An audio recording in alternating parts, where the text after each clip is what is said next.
Bem-vindos a mais um podcast Construindo Saúde. Eu sou Cristina Milagre, cardiologista e médica do esporte. Hoje o nosso assunto é sobre doação de sangue. A minha convidada é a doutora Fernanda da Cunha Vieira Perini. Ela é hematologista, gerente médica do grupo GSH e responsável pelo serviço de hemoterapia do HCOR. Fernanda, é um prazer te receber no podcast. Obrigada pelo convite. Porque a gente quer falar de um assunto tão importante que é a doação de sangue. E esse mês, pessoal, no dia 14 de junho, foi comemorado o Dia Mundial do Doador de Sangue. Então, mais um motivo para a gente escolher o mês de junho para falar desse ato de amor, né? Porque quando a gente doa, o mais importante é doar, não interessa para quem seja. E você não vai saber, mas você fez o bem. Então, acho que na vida corrida, as pessoas até muitas vezes têm vontade, mas acham que é um processo difícil, complicado, vai demorar muito. Então, pessoal, a gente está aqui para esclarecer tudo sobre doação de sangue, tá certo?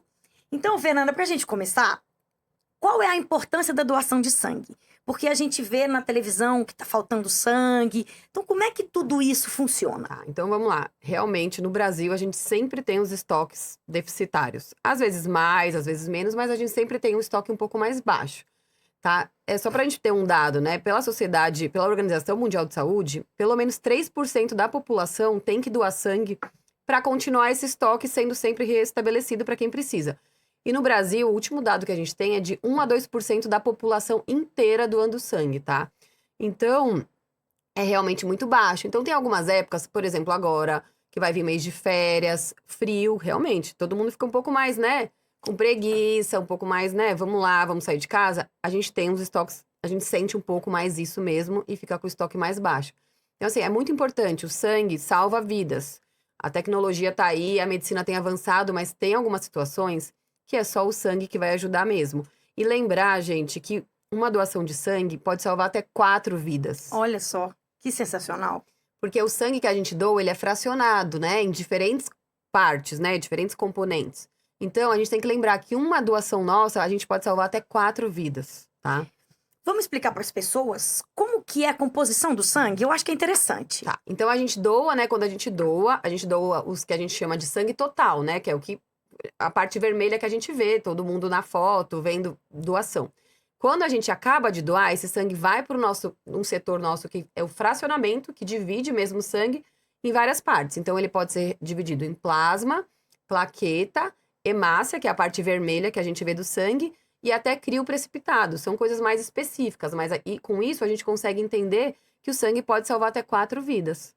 Porque são coisas diferentes. O plasma é como se fosse a parte líquida, né, do sangue. Isso. Né? Quando a gente fala assim, o sódio no plasma, significa o sódio no sangue. Então, a parte líquida. A parte líquida, né? exatamente. As hemácias são as partes... A parte vermelha mesmo, vermelha. né? O que a gente lembra associar bem à anemia, né? Quando a pessoa tá com anemia, ela toma a hemácia. Então, a gente consegue associar. A plaqueta é mais sangramento, alguma coisa desse tipo, né?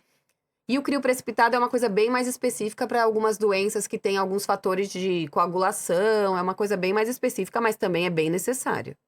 E aí, vamos falar, pessoal, quais são os tipos de sangue, né? Porque alguns tipos vão ter mais restrição de receber e outros de doar, né? Isso. Então, quais são os tipos de sangue? Qual que é o benefício de ter um ou outro sangue, por exemplo? A gente tem diversos tipos, né? Mas os mais comuns que todo mundo conhece é o O, o A, o B e o AB, né? Então, você é um doador, que a gente chama, né? Nossos doadores de ouro, doadores universais, é o O negativo.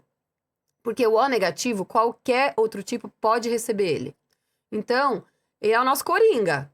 Não tem um sangue específico, é o O negativo que vai. Em contrapartida, a pessoa que é O negativo só recebe de O negativo. Só recebe dele mesmo. Então, a vida dele fica mais difícil. Muito mais. Ele é um excelente doador, mas para receber, ele é muito restrito.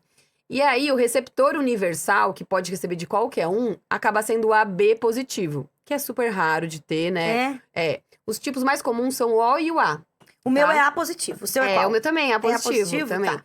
São os mais comuns, são o O e o A positivo mesmo. Mas então, o doador nosso universal, então assim, nessas épocas de sangue mais baixo, de estoque mais baixo, a gente vai atrás dos nossos doadores O negativo. Meu marido é O negativo, começou a cair o estoque, já peço pra ele doar. E ele também é hematologista. Também é hematologista, então aí não tem ele problema. sabe a importância disso. Sim. Então, tá vendo, pessoal? se você não sabe do seu sangue, né? Isso também é importante, você fazer um exame para saber qual tipo sanguíneo que você tem. Quando a gente doa, a gente faz vários testes no sangue. E além dos testes, a gente faz a tipagem também. Então, você tá doando, depois de 2 dias, você vai receber um laudo, né? Você entra na internet, vai acessar o seu laudo com o seu tipo sanguíneo, até para você saber, e todos os exames que foram feitos no seu sangue. Pois é, então, de qualquer forma, mesmo que você está doando para alguém, você está fazendo bem, você também vai receber algo em troca, né?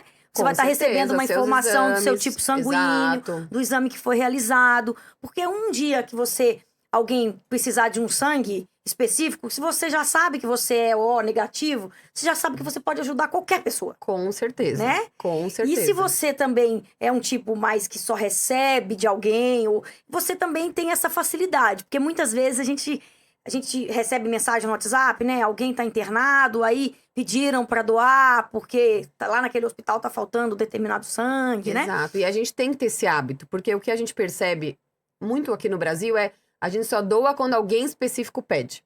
Ou algum amigo, igual você tá falando, ou algum familiar que tá precisando. Então, a gente tem que fazer isso um hábito. Dê o seu tempo de doação, vamos lá doar.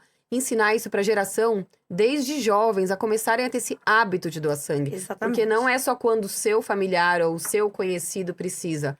Todo dia alguém tá precisando.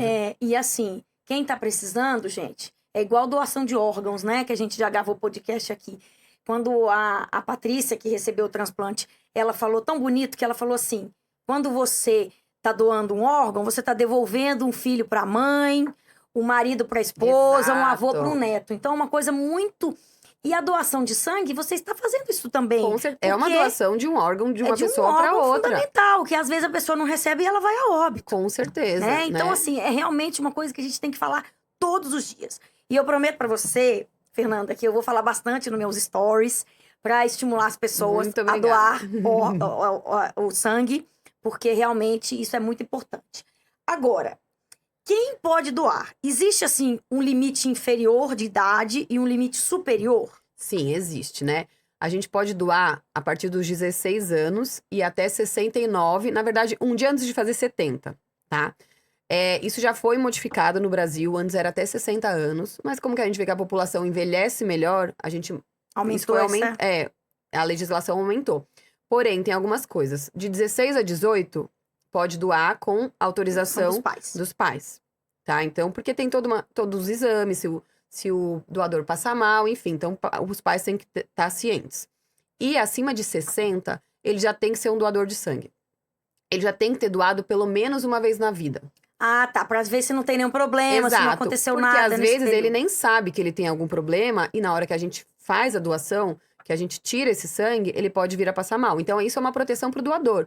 A gente sempre fala isso. O doador, ele veio aqui super numa boa vontade. Então, ele tem que entrar bem e sair bem. Então, alguns critérios são proteções para o próprio doador. Certo. E aí, por exemplo, essas questões de doenças infecciosas. Então, a gente sabe que quem é HIV positivo não vai poder doar. Sim. Quem tem doença de Chagas também não pode. Sim, né? Exatamente. Hepatites. Aí, você comentando comigo antes da entrevista, né?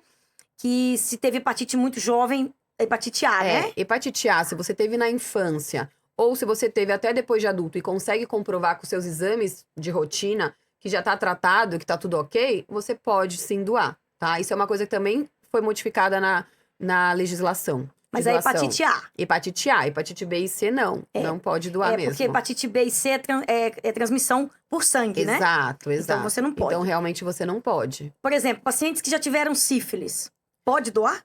Sífilis, se for tratada e não tem marcador sorológico, ou seja, não tem nada no sangue que mostre que continue positivo, pode. Então, por legislação, pode. Mas às vezes a gente vê alguns casos que já foram tratados, que realmente não tem nada, não tem lesão, não tem nada, mas que eles continuam positivos na sorologia, que é os exames que a gente faz. Então, aí não pode por uma proteção mesmo. Certo. Então, tem situações que a pessoa chega lá, porque você disse que a pessoa chega e ela preenche um questionário, não é isso? Isso. Então, na verdade, vamos lá. Você chega para doar, né? Como que é o ciclo que a gente faz? Chega para doar, faz o cadastro, muito importante, documento oficial com foto, tá? Fez seu cadastro e aí você vai passar numa triagem. Na triagem, a gente vai fazer uma série de perguntas sobre sua saúde mesmo. Dormiu bem, não dormiu bem, Porque realmente, se você passou a noite trabalhando, vamos supor, alguém no hospital, você vai estar cansado. Então, assim, o risco de você passar mal ou ter algum mal-estar acontece. Sim. Então, dormiu bem, tem algum problema de saúde. Qual que é o problema de saúde? Toma remédio, não toma remédio. Viagem também tem algumas restrições de lugar, né? Então, é todo um questionário que a gente vai fazer. Vai também ver pressão, lembrar que a gente vê pressão. A gente vê se não tem anemia mesmo, tá? Tá. Hoje em dia a gente não precisa mais furar o dedo, a gente faz com o oxímetro mesmo pra ver hemoglobina, Tá. pra ver se não tem anemia. Estando tudo ok, aí você vai passar pra cadeira de doação, né? Deitou lá, a gente vai pegar uma veia, né? E tirar 470 ml em média, quase meio litro que a gente tira, que é o que a gente faz a doação e mais os exames que a gente vai fazer no seu sangue pra ver se tá tudo ok. Entendi. E a pessoa, isso aí é pra doar o sangue normal. Se a pessoa quiser doar plaquetas, que você falou que é diferente. Isso, né? A gente sabe que, por exemplo, plaqueta é um das nossas coisas mais delicadas. Por quê? Dura só 5 dias as plaquetas, tá? Então, plaqueta, eu tenho doação só para 5 dias. O sangue, a gente, depende do como ele tá conservado, ele dura até 42 dias, a parte vermelha, Cris. Mas a plaqueta são 5 dias. Independente de onde é, 5 dias. Então, a gente tem uma sensibilidade muito grande com a plaqueta. E como que eu faço uma plaqueta? Por exemplo, se eu peso 60 quilos, eu preciso de 6 plaquetas para fazer uma transfusão para uma única pessoa. É uma unidade a cada 10 quilos de peso. É uma unidade para cada 10 quilos. Então, se uma pessoa pesa 60, eu preciso de 6 doadores para uma única transfusão de plaquetas. Nossa. E quando eu dou plaqueta por aférese, que é um tipo diferente, uma aférese, eu consigo atender um único doador. Entendi. Então, a gente otimiza isso. E a gente guarda esse tipo de doação para pacientes que recebem muita transfusão. Por exemplo, quem tem leucemia, quem tem algum outro tipo de câncer. Então, é uma doação um pouco mais diferenciada. É uma doação que a gente agenda, porque ele fica numa máquina durante mais ou menos 1h30, 2 horas. E ele vai doar só plaqueta. Então, o resto dos hemocomponentes, a parte vermelha, o plasma, volta tudo para ele. Então, é uma doação bem específica. E o intervalo de doação por uma plaqueta é muito menor.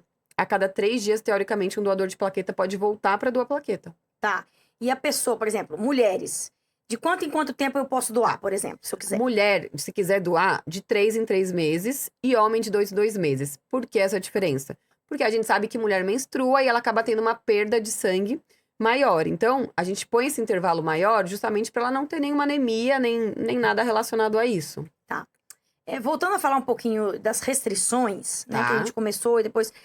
por exemplo, pessoas que têm diabetes podem doar sangue normalmente? Quem não faz uso de insulina pode. Ah, se usar insulina não Insulina pode. não pode. Tá. E tem algum medicamento específico? Você fala assim, se usa esse, não pode. Por exemplo, falando um pouquinho de muita gente hipertensão. Hipertensão normalmente controlada, você pode doar. A única coisa, o medicamento que a gente não pode é beta-bloqueador. O beta-bloqueador tem que suspender 2 dias para poder doar. Tá. Então, você tem que ver com o seu médico se realmente você pode ficar 2 dias sem ele, se não vai causar nenhum mal. E aí você pode sim doar, mas em vigência, tomando o beta-bloqueador, você não pode. Pessoal, beta-bloqueador é um tipo de medicamento usado para quem já teve infarto, para quem tem problema de coração fraco, tem hipertensão, tem arritmia. Então, o beta-bloqueador ele tem muita indicação, né? Então, assim, quais seriam eles para vocês, assim, que podem saber que alguém usa, né? Atenolol, bisoprolol, metoprolol, carvedilol, todos esses tipos são tipos de beta-bloqueadores. Então, isso é uma informação importante. Isso. Que a gente tem que falar nas redes, assim, se eu for fazer um stories, por exemplo, Exato. eu chamar atenção pra isso. Mas também não é impeditivo. Se o seu médico autorizar você suspender 2 isso que eu tô falando. dias... Só tem que pedir pro médico, né? Quem tem colesterol alto não tem nenhuma contraindicação. Perfeito. Os remédios para colesterol. Agora, os medicamentos novos para emagrecer. Pois é, não sabe ainda, ou sabe? Pode, agora pode. Pode? Foi liberado, agora foi liberado. Ozempic, Exato. Monjaro, Wegovy. Se for nesse fim, como para emagrecer só, hoje em dia você pode doar tomando. Tá. Outra coisa, quem teve câncer tem algum problema? Tem. Qualquer tipo de câncer, qualquer um que for um câncer de pele, não pode mais doar. Acontece muito, quem teve câncer de tireoide. Fiz só a cirurgia, tirei. Não pode. Não pode, a legislação não pode. Entendi. E assim, pessoas que usam, além da insulina que você falou, algum outro medicamento que você lembre? Por exemplo, corticoide? Corticoide você pode, 3 dias depois você pode doar, né? tem uma coisa importante. Qualquer medicamento que tenha aspirina ou que tenha anti-inflamatório, ele pode alterar um pouquinho a coagulação do sangue. Sim. Então, a gente orienta. Se a gente precisar muito desse sangue, você pode doar. Você só fala essa informação, olha, eu tomei um anti-inflamatório ontem, e a gente vai separar. A gente não vai usar a plaqueta e o plasma, a gente vai usar só a parte vermelha. Entendi. Entendeu? Então, assim, você vai conseguir doar? Vai. Mas assim, não vai conseguir usar toda a parte do seu sangue. Entendi. E aí a pessoa doou.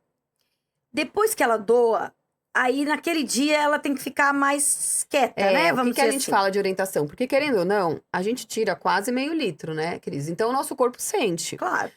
Eu tô bem, eu sou super doador. Gente, tem doadores que doam direto e alguma hora acaba tendo algum mal-estar. Ou porque não tá bem.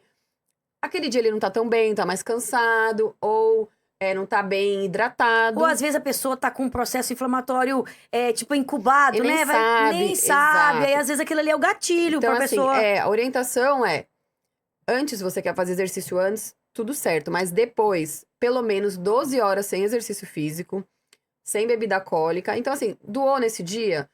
Um dia mais tranquilo. Um dia mais tranquilo. Tá? Se for fazer trabalho pesado, manual pesado, não faça. Tá. Então, assim, exercício físico, evitar, bebida alcoólica, evitar, ingerir uma ingesta muito maior de líquido, né, de água. E evitar carregar peso, fazer musculação, tudo naquele braço.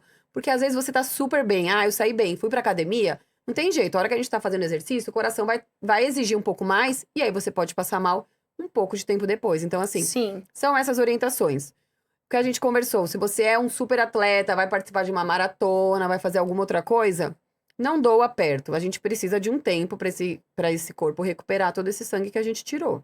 Sim, então no caso, por exemplo, você tem uma prova daqui 15 dias, depois que passar a prova você doa. Exato. Porque se você, ela estava falando mais cedo isso também, de esperar umas 2 semanas, assim, pra você fazer um esforço maior, Com né? certeza. Se você vai fazer uma cirurgia, você não vai doar sangue, perto. Sim, porque você pode entrar com um pouquinho mais de anemia na cirurgia, então não tem porquê. Espera e aí você doa depois. Lembrei uma coisa que eu ia te perguntar. Quem tem ferritina alta, pode doar? Não. Não pode. Isso acontece muito. Muitos médicos acham que nem sabem que não pode, mas relatando-se que tem ferritina alta, ele para de ser doador e ele é um paciente. Ele tem que tirar o sangue. Ele tem que tirar. Ele faz a sangria, viu, Ele gente? faz uma sangria. Quando a gente tem uma ferritina alta, realmente eu vou tirar sangue igualzinho uma doação de sangue, mas eu tenho que descartar. Entendi. A gente não sabe o que essa ferritina alta pode causar em quem iria receber. Na teoria é muito bom. Tem alguém que tá com anemia, eu vou dar o ferro que tá sobrando de outro. Mas não, a gente não sabe esse mecanismo.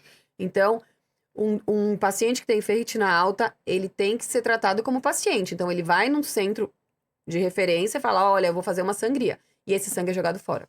E aí, na verdade, essa sangria, o médico prescreve, né? Prescreve. Retirar 450 ml de sangue. Exato, o médico prescreve. Retirar 450 ml a cada 1 mês, a cada 3 semanas. Enfim, o médico do paciente vai prescrever isso. Entendi. E a gente vai executar o que tá sendo pedido. Entendi.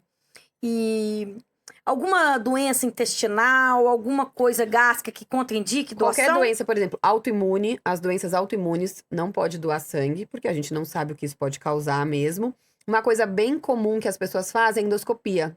São 6 meses sem doar, tá? Olha só. Qual que é? Colonoscopia também? Colono e endoscopia. Por quê? A legislação é do Brasil inteiro, então a gente tem regiões completamente diversas. Então, assim, prevenindo uma contaminação do material, de esterilização direito, então a gente tem esse tempo de 6 meses, porque é muito raro, eu nunca vi, mas se tiver alguma doença, enfim, que acabou pegando num procedimento desses, você tem esse tempo de aparecer alguma doença e proteger quem vai receber esse sangue. Então, uma coisa muito comum é isso, de 6 meses de endoscopia e colonoscopia. Outra coisa, tatuagem, né? São 6 meses também sem doar. Depois que você fez, tem que esperar 6 meses. Você tem que fazer num estúdio conhecido, né? Uma coisa que tenha vigilância, tudo ok. Mas são 6 meses depois de fazer a tatuagem que você pode doar sangue. Mas se você tem tatuagem e quer doar, não tem problema, gente. Se você Não. já fez há 10 anos, 5 Exato. anos, 3 meses, você pode doar. Exatamente, né? exatamente. Então eu acho que fumantes tem alguma restrição? Não, a gente orienta a não fumar logo depois, porque é isso. Você pode passar um pouco mal, mas não tem restrição nenhuma. Entendi. Tá? A gente pede pra meia hora ali depois, você evitar de fumar. Tá. E esse negócio da sangria que você comentou, Porque muitas vezes não tem nenhuma causa dessa sangria, né? Às vezes tem, dessa sangria não, dessa ferritina alta. Tem uma doença que chama hemocromatose, né? Isso, que aí é uma causa hereditária que a gente sabe, que é um desbalanço entre a produção e a eliminação, né? E aí ele acaba tendo essa ferritina alta. E aí essa ferritina alta, ela deposita em órgãos nobres. Então, a gente tem que fazer essa sangria e retirar mesmo. Uma coisa importante, hoje a gente está tendo muita gente usando anabolizante. Isso. Então, acho que é importante a gente falar disso, porque a gente sabe, pessoal, que quando usa anabolizante, você fica com mais hemácias no corpo, né? Porque estimula a medula a produzir, então você fica com sangue grosso. Então, a gente vê muita gente tirando sangue, né? Nos centros, você vai falar isso com mais critério ainda, que você está acostumada. E aí, essas pessoas têm uma restrição? Existe essa pergunta na hora do Na hora que a gente questionário? a gente pergunta isso, e mesmo assim a gente faz a dosagem de hemoglobina, né? Então, se o paciente tá com uma hemoglobina acima de 18, que a gente vê, Você vai perguntar. a gente já vai perguntar e vai bloquear, independente da causa. Ah, se é muito, você já não dá. Não, a gente não deixa doar. Poliglobulia, então, por exemplo, poliglobulia, gente, é quando a hemoglobina é mais do que o normal, tá? Isso, Do valor de não referência. pode doar também. Porque anemia é quando tá abaixo. E Isso. poliglobulia é quando tá acima, né? Então, nenhuma das duas situações a gente pode. Mulher abaixo de 12,5, hemoglobina abaixo de 12,5, não pode doar. E homem abaixo de 13, Entendi. tá? E aí a gente sabe que, por exemplo, então quando a gente fala dessa poliglobulia, tem alguns pacientes que têm doença pulmonar, que eles têm Sim. poliglobulia, também não podem, né? Também não podem. Se tem também não DPOC, pode. que a gente chama doença obstrutiva crônica, que é bronquite, enfisema, Exato. eles não podem, né? Exato. E asmático tem que estar fora da crise também há pelo menos 2 meses. Tá. Tá? Então, tem que lembrar sempre disso. Porque é isso que eu tô falando. O doador, ele chega bem, ele tem que sair bem. Então, a Sim. gente tem muito cuidado com o doador, né? Sim, claro, porque não é pra causar nada de dano nele, ele tá ajudando alguém, Exato. né? Tem até algumas situações, por exemplo, mulheres... A hemoglobina da mulher já é mais baixa, né, do que o homem. Sim. Porque ela menstrua, né, teoricamente, todo mês. Então, às vezes, as mulheres chegam pra doar... Putz, tô com uma hemoglobina mais baixa. 12, né? Limite, Aí a gente pergunta, por acaso você tá no período menstrual? Sim. Então a gente orienta elas a voltar uma semana depois, 15 dias depois, e aí já tá ok Já pra vai doar. estar normal. Então a gente tem algumas particularidades, não tem jeito. Não tem jeito. E quando, por exemplo, a pessoa teve uma gripe, uma virose, também é importante esperar Também, um tempo, a gente né? espera pelo menos uma semana, tá? Pelo menos antibiótico, acabei de usar antibiótico, 15 dias, tá? 15 dias pra conseguir poder doar. Depois que termina o antibiótico, É isso, 15 exatamente. dias pra frente. E o que a gente orienta que é importante também, por exemplo, você doou, você tá ótimo, você acha que tá super bem. No dia seguinte, você começou com febre, ou teve alguma diarreia, alguma outra coisa mais grave, a gente sempre dá nas orientações pós-doação, que foi o que a gente conversou, de beber mais líquido, de não pegar peso, também tem o nosso telefone e tá orientado lá. Qualquer sintoma logo depois, Deve avisar vocês. tem que avisar a gente, porque aí esse sangue é descartado. Ah, tá. A gente descarta, entendeu? Porque a pessoa gente pode não estar sabe. num processo Exato, a gente não incubado, sabe que aquilo né? pode evoluir, né? Sim. Então, tá vendo a responsabilidade, gente? Exatamente. E assim, ela comentou, né, a Fernanda comentou que você preenche um questionário. Então, veja a importância de você falar o que é real mesmo, né? Porque eles estão acreditando nas informações que você está passando. Exatamente. Claro que o teste, né, o sangue vai passar por Exatamente. testes, mas a pessoa tá entendendo que você tá falando a verdade. E quando você passa mal que você doou, se você ficou doente, é uma responsabilidade também Informar. com as pessoas que estão trabalhando lá e com quem vai receber esse sangue, de informar também. Então, isso também é uma coisa muito importante. Lá no HCOR, que o HCOR tem vários endereços, né, Sim. Fernanda? E aí, lá, todos os dias da semana, domingo, como é que é? Então, a gente agora, né, a gente não tá no HCOR, a gente fica pertinho dele, né? Mas agora a gente precisa muito do doador. E a gente viu que não tem mais dia, horário, então assim, a gente abre todos os dias, das 7 da manhã às 6 da tarde, inclusive domingos, feriados, todos os dias. Olha. Então assim, gente, não tem, né? Passa antes do trabalho, 7 da manhã já tem gente lá. A gente tava até conversando, né? O tempo de doação, desde você fazer o cadastro, passar na triagem, fazer a doação mesmo e tomar o seu lanchinho depois, é 1 hora, tá? Não, então, e assim, veja. é 1 horinha do seu dia que você vai perder. E veja que se você pegar o celular e ficar mexendo no celular, 1 hora passa brincando. Então, assim, você pode tirar aquele momento que o sangue está sendo retirado para fazer uma uma leitura, para você ver os seus e-mails, Com para você fazer certeza. coisas que você tem que parar para fazer no Exatamente. escritório, na sua casa, né? Que a gente às vezes fica ali vendo algumas coisas, resolvendo essas Pelo menos pendências você tá fazendo bem. que você tá ajudando, né? Com certeza. Qual que é o endereço lá do HCor? Ali é Tomás Carvalhal, número 711. Quem for de Tá. carro, tem manobrista na porta. Quem for de metrô, tem o metrô super perto. Então, assim, não tem desculpa. Gente, olha, eu acho que é muito importante a gente difundir isso. Então, eu peço a vocês que estão assistindo esse podcast que conversem sobre isso nos almoços de família, nas festas, nos encontros de amigos, porque a gente não pode pensar nisso só quando a gente está passando por essa situação. Porque enquanto a gente está bem, tem um monte de gente passando por dificuldades. Com certeza. Quando é com a nossa família, a gente vê o quanto isso é sofrido. Ensinar para os adolescentes, pessoal que tem 16 anos, desde essa cultura de doar sempre, né? Quando você ensina, você vê que quando eles começam a doar desde os 16, eles sentem prazer nisso. E aí chama um amigo, e aí posta, aí vem outro. Então, assim, ter essa disciplina de dar o exemplo, né? Outra coisa que eu quase estava esquecendo de falar. Tem um peso limitante para doação? Tem. Então, é acima de 50 quilos. Por quê? Porque o volume que a gente tira do sangue, a gente faz uma conta. E o mínimo que a pessoa tem que pesar é 50 quilos mesmo. Porque senão a gente não consegue fazer toda aquela divisão que a gente falou dos componentes. Entendi. E a chance de passar mal é muito maior. Então, tem que ter pelo menos 50 quilos. Pois é, eu vou dar um relato meu aqui. Eu nunca doei, gente, porque eu sempre pesei menos de 50 quilos. E agora que eu tô treinando, eu ganhei massa muscular. Então, eu tô com 51 quilos e meio, tem vezes, cada dia oscila o peso, né? Mas eu ganhei aí nesse período 1 quilo de massa muscular. Então, agora eu sou candidata Isso aí, vamos à lá doação. doar. Eu vou lá doar e prometo que no dia que eu estiver lá, eu A gente vou vai fazer um postar, stories, vou exatamente. chamar as pessoas para irem, vou fazer eu tenho um grupo de corrida, né, que eu tenho um WhatsApp, nós temos lá 210 pessoas. Então, já vou falar para eles, vou passar o Isso. endereço. A gente ajuda a organizar quando tem grupo, a gente Olha que faz a legal. divulgação, a gente manda todos os critérios, né? Hoje em dia via WhatsApp, né? Os critérios um pouquinho mais detalhados, a gente faz isso. Então, precisando, quem quiser, entre em contato com a Cris, ela me passa e a gente faz isso. Campanhas grandes pra gente conseguir doadores. Não, com certeza. Isso vai ser uma bandeira, viu, Fernanda? Promessa Isso é aí, dívida, hein? isso aí. Nós vamos trabalhar para aumentar isso daí. Vamos fazer uma análise se depois dessas campanhas, se a gente consegue aumentar bom. essas ofertas aí, né, de É. doações.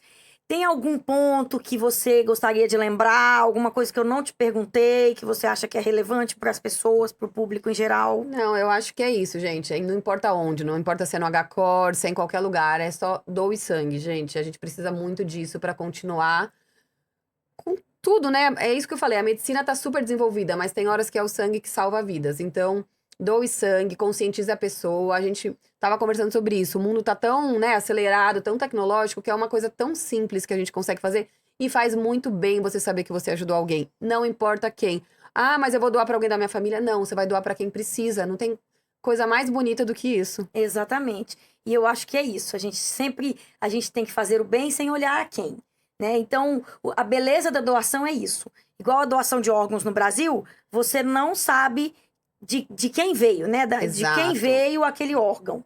Em outros países você pode ter esse contato, né? Mas aqui no Brasil não. Mas não importa. Você veja aquela menina que veio aqui, a Patrícia. Gente, olha o quantas coisas ela tá fazendo de bom pro mundo, né? Campanha de doação de órgãos, conseguiu uma Exato. lei para falar de doação de órgãos nas escolas. Então, assim, devolveu a vida. E uma pessoa hoje que é triatleta, porque tem um coração novo, o outro deixou de fazer hemodiálise, e aí ele pode viajar, ele pode fazer uma prova. Melhorar a qualidade de vida. Melhorar a qualidade de vida, né? Você pode devolver uma visão para uma pessoa. Com certeza. Então, gente, a gente precisa olhar mais pro próximo. Né? O mundo tá muito assim, individualizado, olhando todo mundo pro seu umbigo. E a gente precisa fazer o bem. Isso é uma coisa tão simples de se fazer o bem, né? Exatamente. E às vezes, quando a gente faz isso de uma forma natural, ou é agradável com alguém, ou é solícito, ou ajuda a pessoa a resolver um problema, muitas vezes a gente leva até surpresa de como as pessoas levam isso com uma coisa tão diferente. É porque o mundo tá muito maluco, né? Assim, as coisas estão... Acho que a correria do dia a dia, E a cada gente vez faz mais... campanha, né? Com todo mundo que recebe sangue no hospital, a gente vai lá com o familiar e pede pra doar. E a pessoa fala, mas é minha obrigação. O meu familiar só vai receber se eu doar. Claro não. que não. Só Gente, estamos isso pedindo é pra pra manter ajudar. os estoques. Isso é do mesmo jeito claro. que o familiar recebeu, outras pessoas vão receber. Então, assim, não é uma obrigação. É justamente um ato para a gente manter o estoque. E do mesmo jeito que um familiar recebeu, muitas outras pessoas vão precisar disso, né? E é nesse período de inverno que cai mais, né? Inverno, férias, não tem jeito, né? É É. o período que cai mais. O período de festas também, final do ano é super crítico pra gente. Carnaval é um período É. muito E crítico. tem muito acidente, tem muita coisa Exato, violenta. é quando acontece as E coisas. aí você precisa do sangue, né? Com certeza. Bom, Fernando, eu acho que o nosso papo foi muito legal, foi muito informativo. A ideia é mesmo a gente falar um bate-papo, assim, com uma linguagem bem fácil para as pessoas Sim. entenderem. E eu espero que a gente consiga levar essa mensagem para mais e mais pessoas. Não, eu que agradeço. Qualquer oportunidade que a gente tem pra falar sobre doação de sangue é sempre válido e a gente vê que isso tem resultado, né? Com certeza. Então, só agradeço de verdade. E qualquer coisa, estamos aí à disposição. Tá ótimo, pessoal. Então, até o próximo podcast.